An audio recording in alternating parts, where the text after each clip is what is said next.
Bom, nós vamos iniciar então a nossa sessão, colhendo as perguntas que vocês tiverem. As meninas estão aí entremeando vocês e eu aguardo aqui as perguntas endereçadas aos nossos palestrantes de hoje.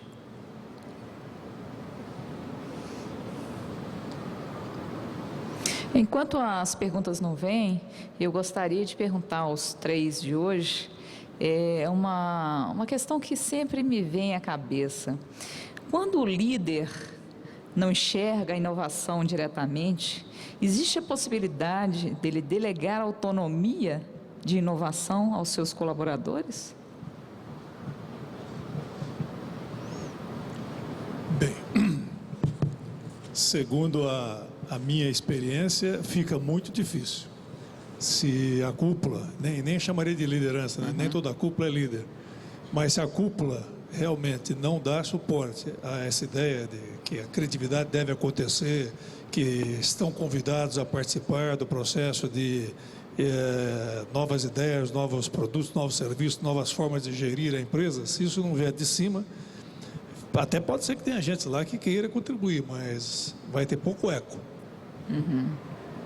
Eu tenho que concordar que a liderança é fundamental para o processo inovador.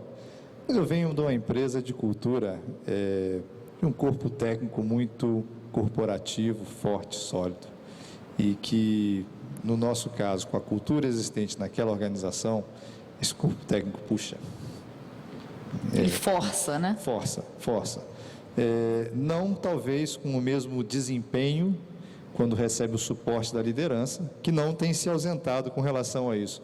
Mas eu absolutamente estou convicto que não há líder que consiga conter um espírito empreendedor num corpo técnico muito grande.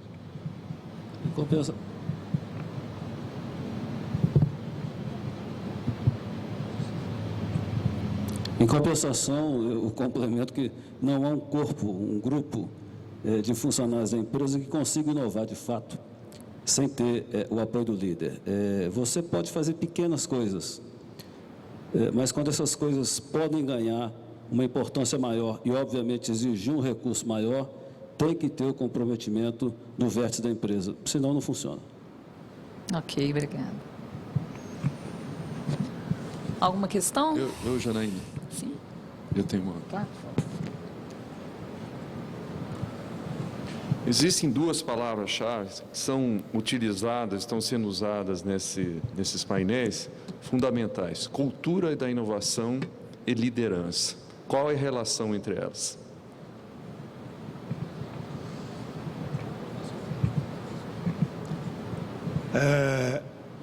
Dentro daqueles 5 facilitadores que o TID advoga lá nos seus livros, né, um deles é organização. E por organização entende-se, entre outras coisas, uma cultura favorável, né, à participação das pessoas. Se não há esse estímulo para que a participação seja efetiva, as pessoas ficam com postura de espectadores, né, o que seria extremamente negativo para o desenvolvimento da inovação dentro das organizações.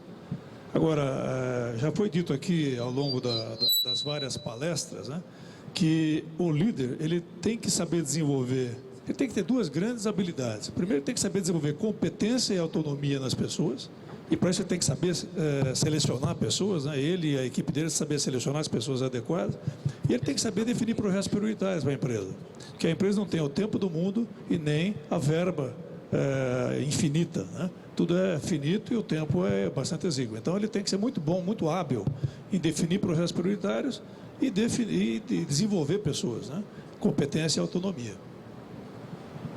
Eu não posso concordar mais que o processo inovador ele depende da cultura implantada na organização. Essa cultura ela é implantada pela liderança. Mas uma vez construída essa liderança, é muito difícil que se perca esse processo na organização. A organização ganha força, aquela cultura fica nas raízes e isso acaba movendo a organização para o sistema de inovação. Quando a organização ainda tem um sistema que vai além das suas fronteiras e envolve o meio externo, isso ganha uma blindagem ainda maior. E isso torna a cultura, torna a roda que move a empresa para frente. Sobrou pouco, né? Mas veja, o líder ele tem que estar totalmente inserido dentro da cultura de inovação. Na verdade, empresas que estão começando ou descobrindo que precisa ter inovação para poder se manter, aí sim o papel dos líderes é criar a cultura. Mas uma vez que a empresa tem essa cultura, o líder ele tem que mantê-la e, em alguns casos, como é o caso típico da Petrobras, que tem essa cultura há alguns anos, o líder não tem nem como parar isso mais. A hora que você pega empresas que estão no processo de construção dessa cultura de inovação, o líder é fundamental. O líder, se o papel dele é relevante e fundamental para que esse processo se solidifique dentro da empresa. Para mim, Bom, acredito que nenhuma pergunta. Podemos encerrar, né? Bom, então gostaríamos de agradecer os palestrantes nesse painel. Então, uma salva de palmas aos palestrantes. Obrigado.